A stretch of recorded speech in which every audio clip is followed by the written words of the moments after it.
नमस्कार, आप देख रहे हैं जोहार झारखंड और मैं हूं शुभम मिश्र आपके साथ। बुलेटिन की करते हैं शुरुआत और सबसे पहली खबर राजधानी रांची से, जहां रांची में छात्रों के स्कॉलरशिप में बड़े पैमाने पर फर्जीवाड़े की बात सामने आई है। मामला रांची के डोरंडा कॉलेज का है। स्कॉलरशिप के लिए ऑनलाइन आवेदन में बड़े पैमाने पर छेड़छाड़ कर छात्रों के गलत फोटो लगाने के साथ मोबाइल नंबर और बैंक अकाउंट नंबर बदलकर आवेदन दिया गया है। जांच के दौरान ऐसे एक दो नहीं बल्कि 35 मामले डोरंडा कॉलेज में सामने आए हैं, जो बड़े पैमाने पर फर्जीवाड़े और साइबर क्राइम की ओर इशारा कर रहे हैं। इस पूरे खेल में बंगाल के गिरोह के शामिल होने की आशंका जताई जा रही है और ये सभी मामले वोकेशनल कोर्स के छात्रों के हैं, क्योंकि इन छात्रों को स्कॉलरशिप की अच्छी खासी राशि मिलती है। लिहाजा पुलिस को इस फर्जीवाड़े की जानकारी दी गई है।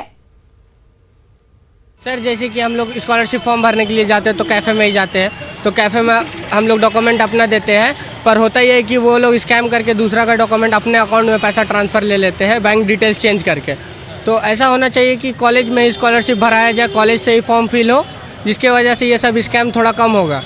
जाँच में ये पाया गया कि ये तो हमारे यहाँ का विद्यार्थी ही नहीं है, उससे मिलता जुलता रोल नंबर बाकी डाटा हमारे एक विद्यार्थी का है, लेकिन जिसका फ़ोटो लगा है, जिसका वो अकाउंट नंबर है, वो हमारे बच्चे का नहीं है। तो इससे हम लोग अनुमान लगाए कि ये कैसे हो सकता है। इसका मतलब उस आवेदन को, हमारे किसी एक स्टूडेंट के आवेदन को इन लोगों ने स्कैन कर लिया होगा। स्कैन करने के बाद उन्होंने फ़ोटो चेंज कर दिया, अकाउंट नंबर चेंज कर दिया, नाम चेंज कर दिया। तो अगर आगे कहीं वो स्कॉलरशिप मिलेगी तो डायरेक्ट उनके खाते में वो पैसा चला जाएगा। वहीं गोड्डा में राजमहल परियोजना क्षेत्र के ओपन कोल माइंस ललमटिया के ईसीएल में नीमा गांव के लोगों ने चक्का जाम कर दिया। लोगों का आरोप है कि ईसीएल से सटे गांव होने की वजह से काफी कोल डस्ट आता है, जिससे खाने पीने के सामानों के साथ ही कपड़े भी धूल से सन जाते हैं। वहीं ईसीएल की ओर से क्रशर मशीन लगाए जाने से भी हादसे की आशंका बनी रहती है। प्रदूषण के साथ ही स्वास्थ्य पर पड़ रहे असर से लोग नाराज दिख रहे हैं। नीमा गांव के लोगों ने विस्थापन के साथ ही स्थानीय लोगों को रोजगार देने की मांग पर चक्का जाम रखा। वहीं मौके पर पहुंचे ईसीएल अधिकारियों ने मांगों पर विचार का भरोसा देकर जाम हटवाया। क्या चीज को लेके आज आप लोग ईसीएल पूरा जाम कर विस्थापित कर लेके? क्या विस्थापित चाहिए? हम लोगों का बस्ती उठाया जाए, बेरोजगारी को काम दिया जाए, हम लोगों का जो मरता है लाश का कोई सेवन नहीं किया जाता है, श्मशान चाहिए। नौकरी की तो मामला है ही है। स्थानीय बेरोजगार को किसी कंपनी वाला ढंग से नहीं किया, झूठो फूटो का इधर उधर का आधार कार्ड खाली बाहरी लोग को रखा है। मैं दावा के साथ कर सकता हूँ, क्योंकि मुझे जानकारी है। दूसरे के विस्थापन का सवाल ये लोग नहीं कर सकते, लेकिन मूलभूत सुविधा तो प्रोवाइड कर देंगे। ये बातचीत हुई थी सैकड़ों बार, ये लोग रिएक्शन में आ जैसा किया।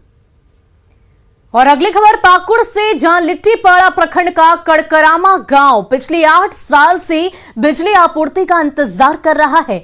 गांव में बिजली के खंभे, तार के साथ ही घरों में बिजली मीटर भी लगा है, लेकिन ट्रांसफार्मर चोरी होने के 8 साल बाद भी अब तक बिजली नहीं आ पाई है। जिला मुख्यालय से 37 किलोमीटर दूर कड़करामा गांव में 2013 में आई आंधी में ट्रांसफार्मर का पोल टूट गया था और उसके बाद चोर ट्रांसफार्मर चुराकर ले गए। तब से लोग बिजली का इंतजार कर रहे हैं। बिजली न आने से दैनिक कामकाज प्रभावित हो रहा है, वहीं बच्चों की पढ़ाई भी बाधित हो रही है। मोबाइल फोन चार्ज करने के लिए लोगों के घर पर सोलर पैनल तो दिखता है, लेकिन उसका पावर मोबाइल से आगे नहीं बढ़ पाता। हम लोगों का 2013 को तूफान वाला हवा था, उसमें एक पोल सिंगल में था, वो टूट गया। टूटने का बाद उस ट्रांसफार्मर के लेके चला गया। हम लोग का तूफान था, इसीलिए कि हम लोग घर से नहीं निकल पाए, इसलिए अंधकार में ही अभी रहते हैं। कोई वहाँ पर थाना में एगो एप्लीकेशन लेके दिए, वहाँ पर भी कुछ नहीं। जिला में जैसे प्रधानमंत्री को दिए, उन लोगों को अभी कोई काम नहीं कर रहा है, इसलिए हम लोग का ऐसे ही अंधकार में रह रहे हैं कि बच्चा उच्चा पढ़ने के लिए भी दिक्कत है। और खबर दुमका से है। डायन बिसाही के नाम पर एक महिला के साथ मारपीट के बाद उसे कई तरह से प्रताड़ित कर घर से निकाल दिया गया है। जरमुंडी थाना क्षेत्र में दबंग ने एक महिला को डायन बताकर न सिर्फ उसके साथ मारपीट की, बल्कि उसे घर से भी बाहर निकाल दिया, जिसके बाद महिला इंसाफ के लिए दर-दर की ठोकरें खा रही है। इस मामले में पीड़ित ने जरमुंडी थाना में आवेदन भी दिया, जिसमें 9 लोगों को आरोपी बताया गया है, लेकिन पुलिस ने केस दर्ज करने से ज्यादा अब तक कोई कार्रवाई नहीं की है। दबंग बेखौफ अपने गांव में घूम रहे हैं और पीड़ित महिला को अपने घर में नहीं घुसने दे रहे। वहीं पुलिस इस मामले में कुछ भी कहने से बच रही है। दुबना पियाल छन के पियात हन दुबना एक जनानी पियाल छन ओकरा भौजी ओकरा भाई आरो दूगो जनानी छन कौन चीज का जंतरा सभी महिला पियाल छन डान भी छन। अभी तक थाना वाला की कर लेता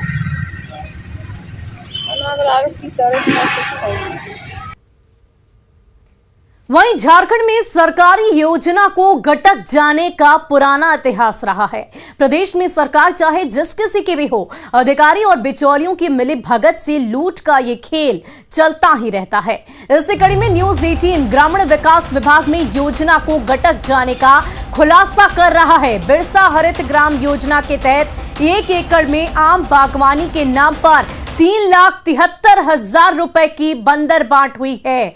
हैरान करने वाली बात तो यह है कि योजना स्थल पर शिलापट के सिवाय सिर्फ गड्ढे ही गड्ढे हैं।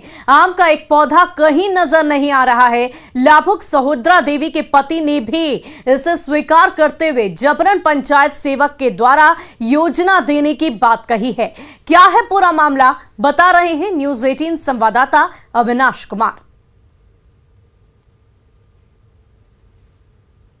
सरकारी योजना में लूट अब आम बात हो गई है। आम बात इसलिए क्योंकि आए दिन कोई ना कोई लूट से संबंधित, योजना से संबंधित तस्वीरें और खुलासे हो ही जाते हैं। आज एक ऐसा ही खुलासा हम एक बार फिर से कर रहे हैं जो ग्रामीण विकास विभाग के अधीन आता है, मनरेगा के तहत काम होना था। यहाँ आप देखिए एक शिलापट है। इस शिलापट पर लिखा है बिरसा हरित ग्राम योजना, ग्राम पिठोरिया, प्रखंड कांके। लाभुक का नाम लिखा है सहोदरा देवी के आम बागवानी 1 एकड़। राशि जो है वो 3,73,368 रुपए है। आम बागवानी की तरफ आपको दिखाएं तो यहाँ कुछ भी नहीं है, सिर्फ कुछ गड्ढे हैं। गड्ढे इस बात के लिए कि उन्हीं गड्ढों में उस आम के पौधे को लगाया जाना था, लेकिन कहीं भी एक भी इस 1 एकड़ की जो बात योजना में कही गई है, इस शिलापट में कही गई है, वो कहीं से भी आपको देखने को नहीं मिलेंगी। मतलब साफ है कि या तो ये पूरी तरह से इसका घोटाला हुआ है, पूरी तरह से इस योजना को सरकारी अधिकारी और जनप्रतिनिधियों के द्वारा इसे खा और पचा लिया गया है। अगर ऐसा नहीं होता तो यहाँ कोई ना कोई आम बागान से संबंधित या आम बागवानी से संबंधित पौधा मिलता। जिस सहोदरा देवी की हम बात कर रहे हैं, उनके पति हमारे साथ हैं। कितना पौधा मिला था आम का? 100 तो गड्ढा भी नहीं है रामलगन जी। नहीं तो चूंकि 100 पौधा हमको मिला था तो कुछ पौधा मैंने बच गया था, जिसको हमको आगे का जो प्लॉट देख रहे हैं उसमें लगाना था, लेकिन चूंकि चोरी हो गया और हमको घेरने का जो सामान था वो मिला नहीं, तो हमारा जो मेहनत जो है हमारा वो ऐसे व्यर्थ चला गया। अच्छा, आप एक चीज बताइए, आप कह रहे थे कि जो सहोदरा देवी वो आपकी पत्नी है। हाँ। योजना ये आपका है या नहीं है? पहले ये आप क्योंकि देखिए योजना तो एक्चुअली में मतलब हमारा नहीं है। कैसे? ये नाम तो आपकी पत्नी का है। हाँ, मतलब चूंकि हम लोग को मतलब जैसे जो वर्तमान जो पंचायत सेवक थे बोले कि सर से थोड़ा एक हेल्प करिए, हम लोग को कुछ काम मतलब टारगेट है जो पूरा नहीं हो पा रहा है, जिसका मैंने योजना था वो करने से मुकर गया। तो हम बोले कि भाई देखिए हमारा तो प्लॉट है, लेकिन जो व्यवस्था है उसको आपको देना पड़ेगा, क्योंकि अभी हमारे पास पैसा नहीं है। आप कह रहे हैं कि आपकी योजना भी नहीं है, दूसरा का था आपको मिल गया, यहाँ जो गड्ढे हैं वो पूर्ण नहीं है, एक भी आम का पौधा नहीं है, तब तो ये लूट है और आप भी उसमें सहभागी हैं। देखिए लूट, आप अभी जैसे योजना एक तरह से फेल हो गया, आप इस लूट का नाम दे सकते हैं, लेकिन ये लूट नहीं है। चूँकि मतलब एक साथ जब कोई जुड़ के काम करता है तो कहीं एक दूसरे का हेल्प किया जाता है, और उसी को हम ध्यान में रख के उनको हेल्प किए, लेकिन उनके साइड से पूरा हमको हेल्प नहीं मिला। देखिए ये रामलगन जी थे और ये कह रहे हैं कि एक दूसरे के सहयोग से कोई योजना धरातल पर उतरती है, लेकिन यहाँ योजना पूरी तरह से फेल हो चुकी है और इस सहयोग के चक्कर में जो सरकारी राशि है 3,73,000 रुपये, वो पूरी तरह से लूट का सिर्फ और सिर्फ लूट का साधन बन के रह गए। अविनाश कुमार, न्यूज़ 18, रांची। और बड़ी खबर पलामू से है, जहां फसलों की दुश्मन बन चुकी नील गाय अब इंसानों की जान लेने लगी है। पलामू से ये बड़ी खबर आपको बता रहे हैं। नील गाय जो फसलों को पहले बर्बाद किया करती थी, अब इंसानों की जान भी ले रही है। नील गाय के हमले से एक व्यक्ति की मौत की खबर सामने आई है।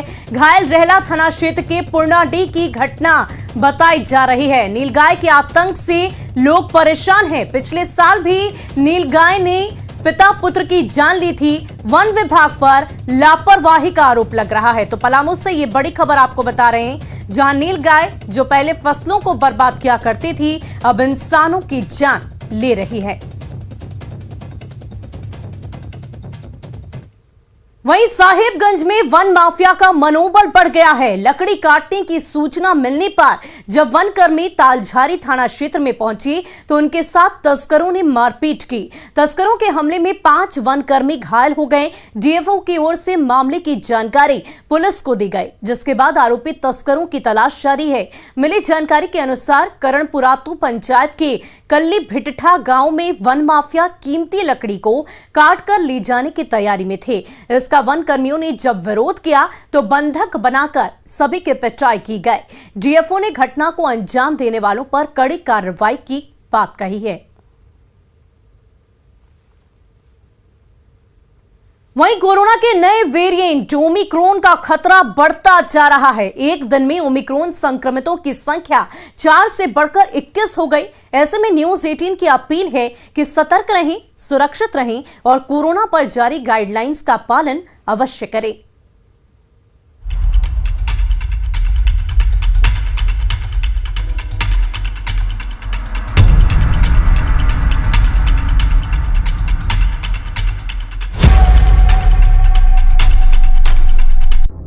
आवश्यक सूचना, कोरोना का नया वेरिएंट तेजी से पांव पसारने लगा है। ओमिक्रॉन को डेल्टा वेरिएंट से भी खतरनाक बताया जा रहा है। कोरोना की दूसरी लहर का कहर हम सभी ने करीब से देखा और महसूस किया है। ऐसे में तीसरी लहर को लेकर सजग रहने की जरूरत है। सबके साथ से तीसरी लहर के कहर से बचा जा सकता है और ये तभी संभव है जब हम जरूरी बचाव को पूरी तरह से अपना लें, मास्क और दूरी का पालन करें, टीके की दोनों डोज ले लें और गाइडलाइंस को पूरी तरह फॉलो करें। वहीं कोरोना के ओमिक्रॉन वेरिएंट के 21 मरीज देश में मिलने पर हर जगह अलर्ट है, लेकिन राजधानी रांची में इसे लेकर कोई खास सतर्कता नहीं देखी जा रही है। लोग बिना मास्क के ही दिखाई दे रहे हैं। वहीं शारीरिक दूरी के नियम को भी लोग भूल चुके हैं। ऐसे में अगर जल्द ही प्रशासन की तरफ से कोई ठोस कदम नहीं उठाए गए तो शायद कोरोना की तीसरी लहर से बच पाना मुश्किल होगा। वहीं वैक्सीनेशन को लेकर भी कई लोग लापरवाह दिखाई दे रहे हैं।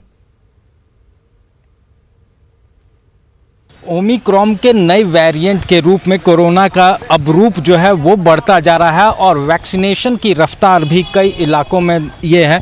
वहीं लोगों से आपने मास्क नहीं पहना है, मास्क नहीं पहना है, पहनूंगा। अभी ओमिक्रॉन आ रहा है, जानकारी है ना? जानकारी है। वैक्सीनेशन लिया? हाँ ले लिए, दोनों डोज, फर्स्ट डोज लिए। मास्क तो मेरे है तो एकदम। तो देख सकते हैं लोग यहाँ पर जो है मास्क आपने गले में लटका के छोड़ा हुआ है। Sorry sir, sorry.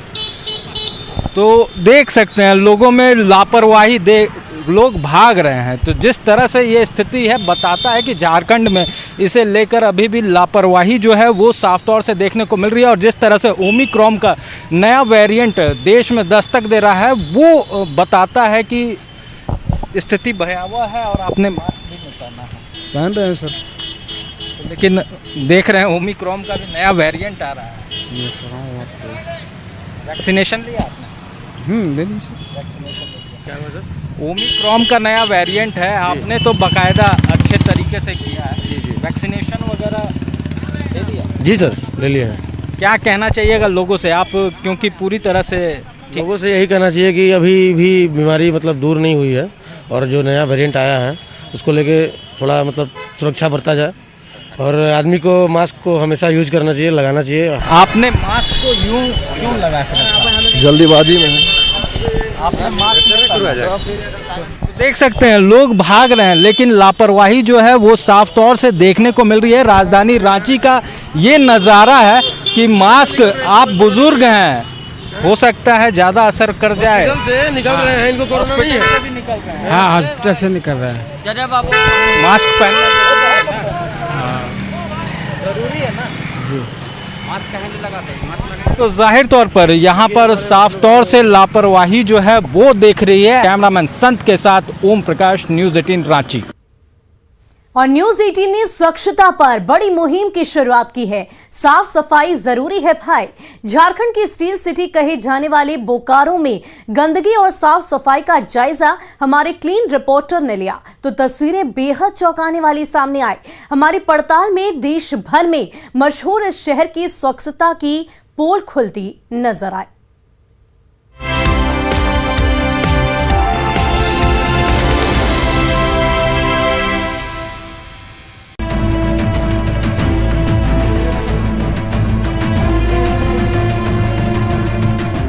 साफ सफाई को लेकर न्यूज 18 की बड़ी मुहिम साफ सफाई जरूरी है भाई में आज हमारे क्लीन रिपोर्टर पड़ताल कर रहे हैं बोकारो शहर की,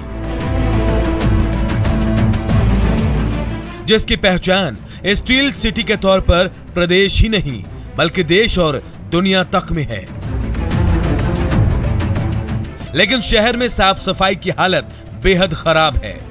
हमारे क्लीन रिपोर्टर मृत्युंजय कुमार ने जब शहर के कुछ हिस्सों का जायजा लिया तो तस्वीरें बेहद गंदी नजर आई।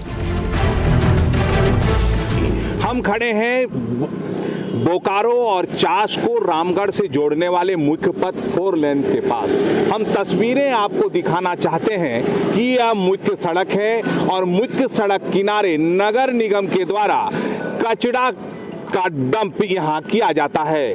आप तस्वीरों में देख सकते हैं कि किस प्रकार से 4 लेन किनारे कचरे का अंबार लगा हुआ है, किस प्रकार से जो जानवर हैं उस कचरे को यहाँ खा भी रहे हैं और हम कह सकते हैं कि यहाँ काफी बदबू है और गंदगी भी काफी है। एक चीज बताइए, न्यूज 18 एक मुहिम चला रही है साफ सफाई जरूर है भाई, क्या कहना चाहते हैं? ये तो बहुत ही जरूरी है। बिना साफ सफाई का हम ना अपना स्वास्थ्य का ये एक परिभाषा कर सकते हैं, ना हम स्वस्थ रह सकते हैं, ना हमारा पर्यावरण स्वस्थ रह सकता है। साफ सफाई बहुत जरूरी है और जिस तरह कोरोना महामारी चल रही है उसमें तो विशेषकर साफ सफाई का बहुत ज़्यादा ही ध्यान होना उचित है। लेकिन आप देख सकते हैं कि किस तरह सड़क के किनारे इतनी गंदगी का अंबार पड़ा हुआ है, इसमें ना नगर निगम शुद्धि ले रहा है ना कोई और।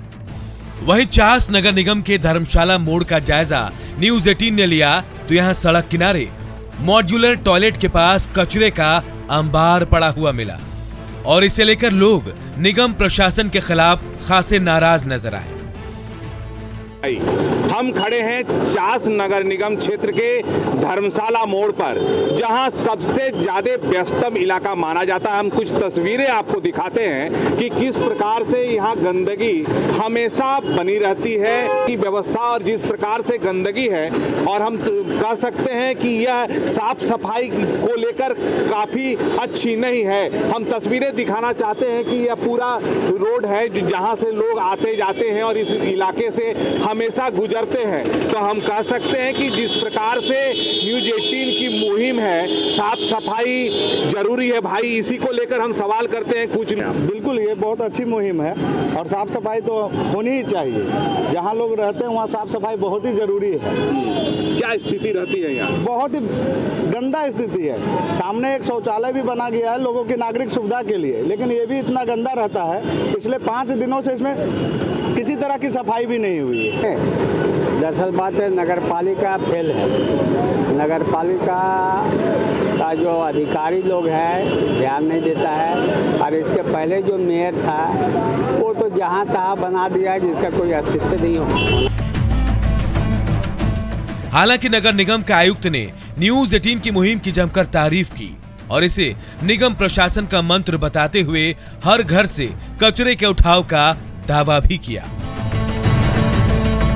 सरकार का भी, प्रधानमंत्री माननीय नरेंद्र मोदी जी का भी यही सपना है, स्वच्छ भारत का कंसेप्ट है कि सब जगह साफ़ सफाई होनी चाहिए और इस मुहिम में हम आपके साथ हैं और नगर निगम उसके लिए तत्पर है। हमारी टीम जाती है, डोर टू डोर उसका कलेक्शन करती है और ले जाकर उसको डिस्पोजल किया जाता है। मुहिम काफ़ी अच्छी है आपकी, साफ़ सफाई बिल्कुल होनी चाहिए। ये मनुष्य के जीवन में जीवन स्तर सुधारने का एक बहुत बड़ा मानक होता है। निगम चाहे लाख दावे कर ले, लेकिन हमने जो तस्वीरें अपने कैमरे में कैद की वो प्रशासन के उन्हीं दावों को मुंह चिढ़ा रही है।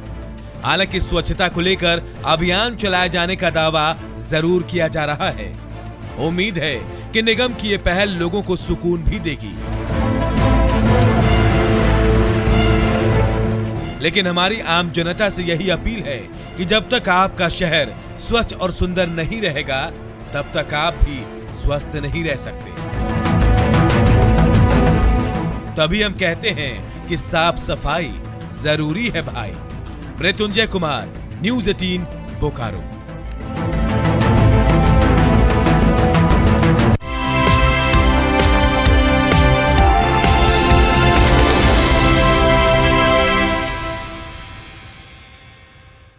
और फिलहाल के लिए इस बुलेटिन में इतना ही। मुझे दीजिए इजाजत। न्यूज़ 18 बिहार झारखंड पर खबरों का सिलसिला जारी रहेगा।